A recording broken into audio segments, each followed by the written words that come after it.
Peace. Welcome to another Why Not Show Love vlog episode. On today's episode, we're going to be talking about shadow work and light work. First off, let's start by explaining what this is. Shadow work, as you can probably guess, deals with the darker aspects of ourselves. This might be parts of ourselves that we're ashamed of, that we beat ourselves up for, that we feel guilty about. We want to hide these things deep in the crevices and not admit that they're there, but they are there for all of us. A lot of times, yes, this comes through societal conditioning, traumas, childhood traumas, relationship traumas, whatever. It's basically what brings the fuckery into us, because we all have dark energy and light energy, right? So the dark energy is really represented by shadow, and doing shadow work really means to address those issues that are buried beneath and allow them to come to the surface. Like, what is your vision of yourself? Do you have like a self-image where you think you're a piece of shit? Or do you feel that you're great? Or do you understand you're the balance of light and dark?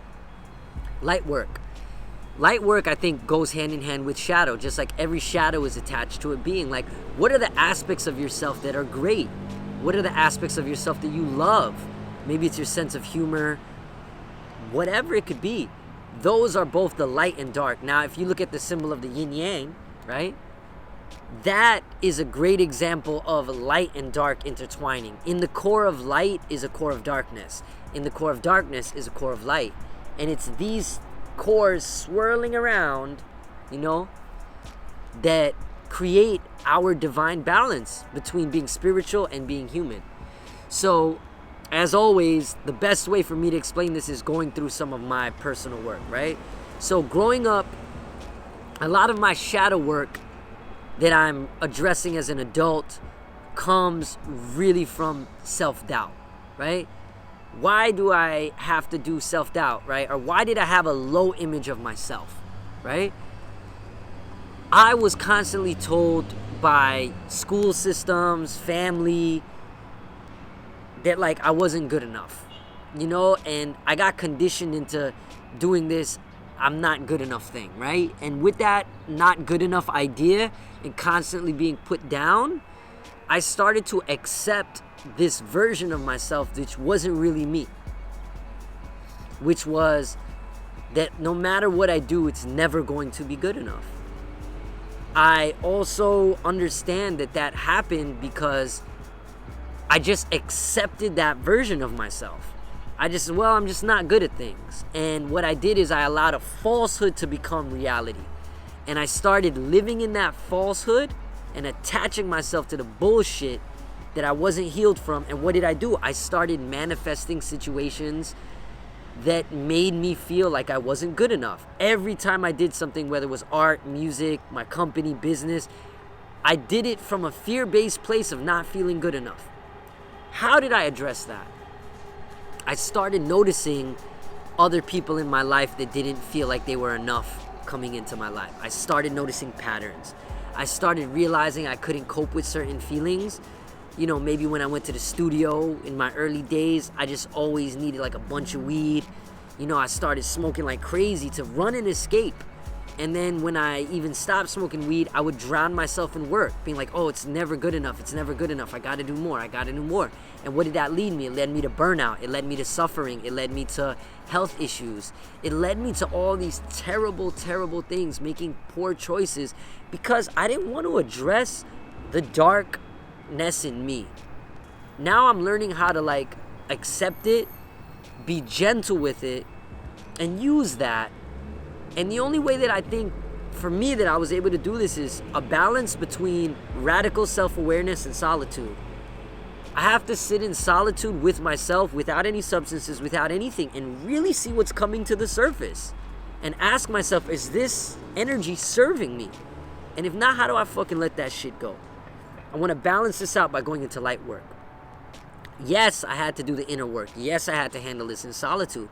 But I also had to make sure that when I'm dealing with people and dealing with human beings, which are the same thing, right? That I have to show up with authentic energy. And I have to hold that same truth for myself, even to the degree where it may move people away from me. It may trigger people. It may also allow people not to fucking like me. And that's okay. As long as I'm not violating somebody, I'm respecting their boundaries, that shit ain't my responsibility if I trigger them. And then if they don't like being around me, that's cool, because it's not really that, and I don't take it personal, because they might not like being around me, not because they don't like me. They don't like the energy that I remind them that they have to face. Even me, when I was dealing with certain people very recently, I had to be like, why do I want to cut this person out of my life? Well, I'm like, get this person the fuck out of here. You know what I mean? It's because it's not them. I don't want to deal with the issues that interacting with them bring up to me and myself. Shadow and light work are necessary. It's something we gotta face. There's no way around this shit. And I'm gonna also throw in, the only way you could really heal is you gotta address this shit on a clear mind. You can't do, in my opinion, you can't really heal from your shadow work with engaging in escapism. You could be aware of the work, but you're not gonna really move on from it until you heal from that shit totally with your truest self. Which means you can't be like, it's just like, imagine you are watching Netflix or some bullshit and then you're trying to do some real work. Yeah, you could do it while the Netflix is playing and you can get some of it done, but the real way is to focus fully on it, to dive deeply into inner space and to really figure out where these reoccurring patterns that are coming back and screwing us over time and time again are. These are deep cycles. And I'm going to ask you guys, what is some of the shadow work you're doing? What is some of the light work you're doing? And yo, keep it real. What are some of the things that you're unable to tackle? Like, yo, me with dealing with infatuation, me with dealing with substances and escapisms, those were very heavy reoccurring patterns. And finally, I feel like I've dug deep enough where I could stop the pattern, because I keep noticing the pattern reoccurring.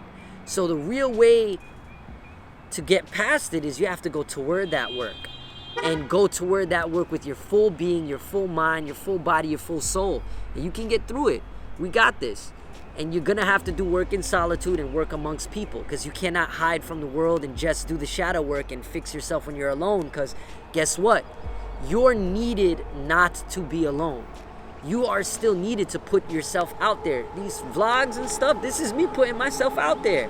Now it's leading me to put out more music and not be scared. So hit me up in the comments, send a message. What is some of the shadow work you're doing? What is some of the light work you're doing? And how is it going down?